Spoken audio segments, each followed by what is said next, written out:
É um jogador que não sabe jogar futebol, mas não tem outro. Não tem outro. Tem que botar para jogar. É aquele negócio, foi o que sobrou no pacote do supermercado. Fui buscar cebola, mas só tinha tomate, bota o tomate. Então, fazer isso aí. Eu também acho que não é hora de botar os meninos ainda. O jogo é para gente grande, o jogo é para cascudo. Agora, ele é muito menos do que se imaginava. Tá louco. Pô, o cara que passa de centroavante, passa esse tempo todo sem fazer gol. Pô, para aí um pouquinho, tá de brincadeira. Então, mas não tem outro, por isso que ele tem que ir pra luta aí, vai pra guerra. E lembrando, né, eu vinha falando isso ontem, é que a situação contratual do Ener Valencia é a seguinte: ele tem que ter mais 14 meses de contrato com o Inter, até junho de 2026. Se o Inter quiser negociar o Valencia, que seja na janela agora da metade do ano. Porque em janeiro ele poderá assinar pré-contrato com quem ele quiser. Foi o que ele fez com o Inter em 2023, ele assinou um pré-contrato quando tinha mais meio ano de contrato com o Fenerbahçe, o que é permitido pela FIFA. Então, se o Inter quiser, de alguma maneira, ganhar algum dinheiro, se é que é possível que isso aconteça, e negociar o Valencia, que seja agora, na janela da metade do ano. O Valencia não rende dinheiro. Até para ele custa muito dinheiro. O Valencia tu deixaria de gastar dinheiro, mas vai abrir mão dele. Eu tenho às vezes a história ela nos ajuda a escrever o presente, né? Vamos tentar fazer um exercício rápido aqui de lembrar das dificuldades principais que o time do Roger teve a partir da sua chegada. Porque nós estamos discutindo o Valencia hoje, mas nós já discutimos o Borré. Nós já discutimos o Valencia e o Borré. E esses são dois dos maiores investimentos do Inter. E por que eu faço esse exercício e por que eu peço para a gente olhar um pouco a história? Porque essa tem sido uma dificuldade deste modelo Roger. Vocês lembram quando o Borré jogava, não estava rendendo, quem estava rendendo era quem entrava depois, que no caso era o Valencia. Aí o Valencia então precisava jogar porque aí o Borré assume, joga um pouco e daqui a pouco o que surge? O Borré passa a entrar e ao titular. Vão se alternando. E eles vão se alternando. E isso me parece que está além de alguma dificuldade de ordem técnica. Isso aí é algo da lógica do time. O 4-2-3-1 é um sistema de jogo, um esquema de jogo, uma forma de jogar que privilegia os lados do campo, que muitas vezes privilegia os extremas e que de alguma forma, quando tem um centroavante dessa maneira, com essas características, ele sofre mais. E o que nós temos hoje, e a gente pode transportar isso para o Grêmio também, é a mesma lógica. É matar o homem mais de referência, matar o homem mais à frente, porque tu acaba definindo as jogadas pelo lado, os jogadores são marcados mais facilmente, porque eles não têm tanto poder de movimentação. E quem é que se consagra? Se consagra quem vem de trás, se consagra os extremas que definem para gol. O Wesley, por exemplo, foi muito beneficiado pelo esquema do Roger.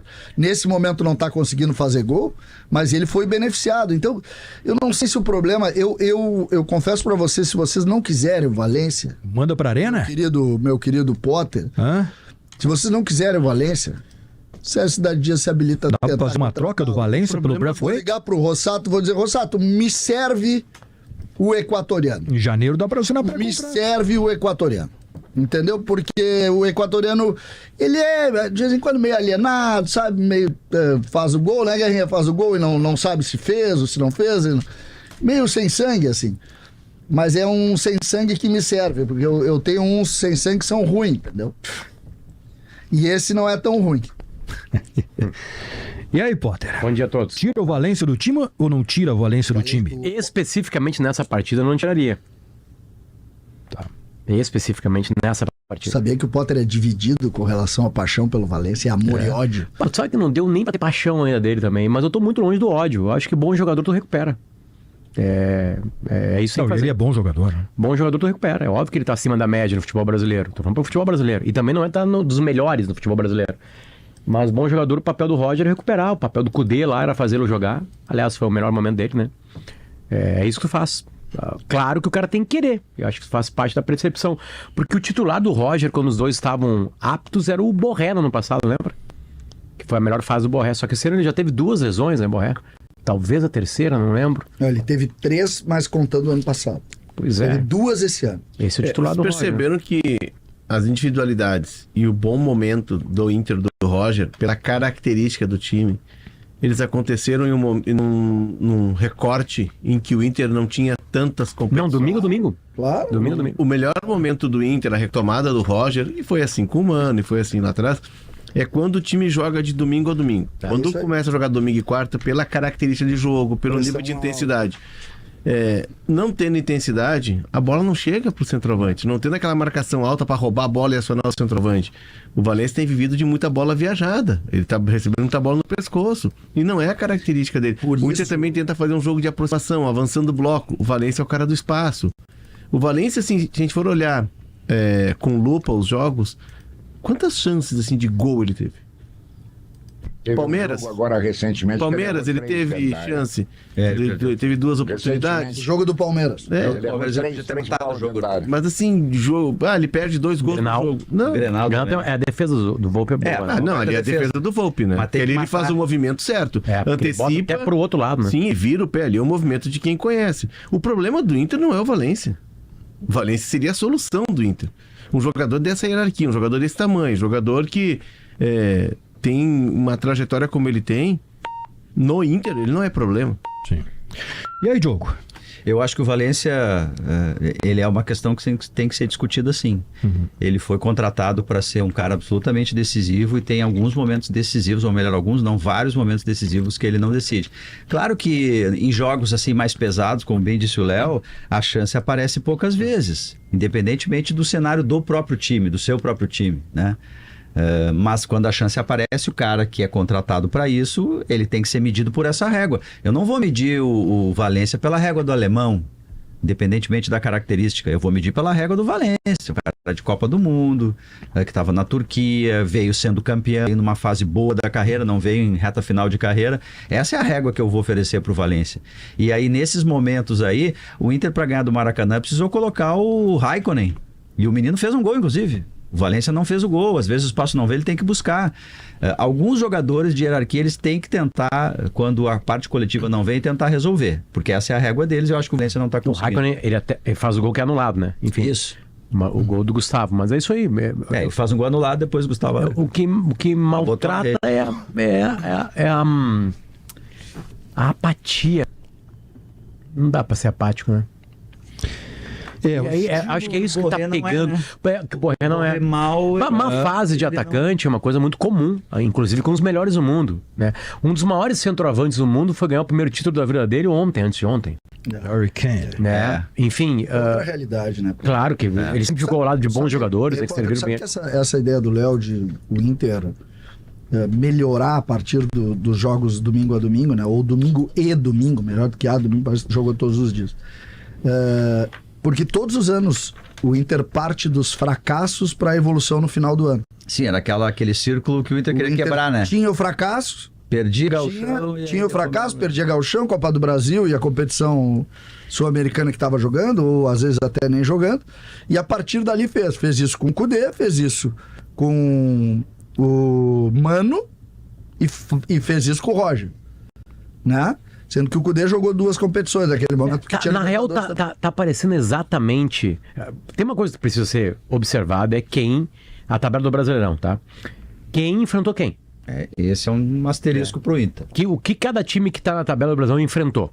Ali é uma coisa interessante. Me agarro nisso ainda. Outra coisa importante: o Palmeiras, por exemplo, que é o time mais, neste exato momento, mais correto, digamos assim. Sim, é o que melhor tá suportando essa loucura de jogos. Apesar de ter perdido uma pro Bahia em casa. Mas, igual, é o time que tá ganhando mais. Ele começa com o freio de mão bem puxado no Paulistão, recupera um pouquinho ali no final, chega na final e perde pro Corinthians. E aí tá bem no Brasileirão. O Flamengo, porque ele podia entregar, tá entregando menos hoje. O Flamengo, o Felipe Luiz tinha que ser treinador da seleção brasileira e blá, começou a entregar menos. O Felipe Luiz toma a decisão e diz que vai colocar o time reserva em alguns jogos da primeira fase da Libertadores para focar no É Brasileirão. que o time reserva do Flamengo vai lutar pro título de brasileiro. Ele gasta muito, né? Então deveria estar jogando melhor. Inclusive com o time titular. Ele perde. Sim, podia ganhar no Central Córdoba, ganhar melhor do Tati. Agora, contra o Cruzeiro, viu a partida, né? Enfim, então assim, Tá todo mundo sofrendo. E aí, para somar o que eu tava falando, tem um detalhe da vida do Inter nesse ano. O que o Inter fez no Gauchão foi literalmente uma Copa do Mundo. Acho que Acho sim. que conta também. Tudo. Eu acho que esse é Qualquer Mas- pessoa mas que pode- trabalha no Inter tava brigando pelo título. Ontem, por exemplo, eu vi o jogo do Bragantino com o Mirassol. Tá? O Bragantino ganhou no último lance, lá perto do último lance, lá no fim do jogo. O Mirassol foi em muitos momentos do jogo melhor que o Bragantino. O Bragantino tem pontuação de líder. O que acontece não é exatamente. Eu não vejo o grande time, a grande. O que eu vejo é, às vezes, a tentativa de se fazer um grande time em cima de uma partida, entendeu? Então, eu vejo equipes assim, pô, tu vê o jogo do Flamengo contra o Corinthians, tu sai dali dizendo, o Flamengo é um grande time. Aí tu vê o Corinthians fez 6 gols no Inter. Sabe quantos gols o Corinthians fez? Tira o gol do pênalti, que é o pênalti, não é exatamente uma chance de gol. E bota os 5 gols de jogo e bota mais uma outra oportunidade. Sabe em quem que o Corinthians fez 5 gols nos últimos 5 anos? César, Entendeu? Então, hoje, por exemplo, existe uma ideia sobre o Corinthians, que o Corinthians vai evoluir, e aí ele chega no Deixa próximo só- jogo e toma 1-0 do Mirassol. deixa eu só fazer uma leve retificação, assim, na tua fala, porque senão daqui a pouco vira verdade. O Corinthians não fez 6 gols. O Corinthians fez 4. Em jogo ele fez... Não fez, porque ele fez uma falta e no futebol não pode. Não, mas é que... Eu posso dar um soco, então, na cara do meu adversário, pego a bola, certo? Se fosse, e vou lá e faço o gol, não se posso fosse- contar como Se gol. fosse na cara do gol, eu entenderia.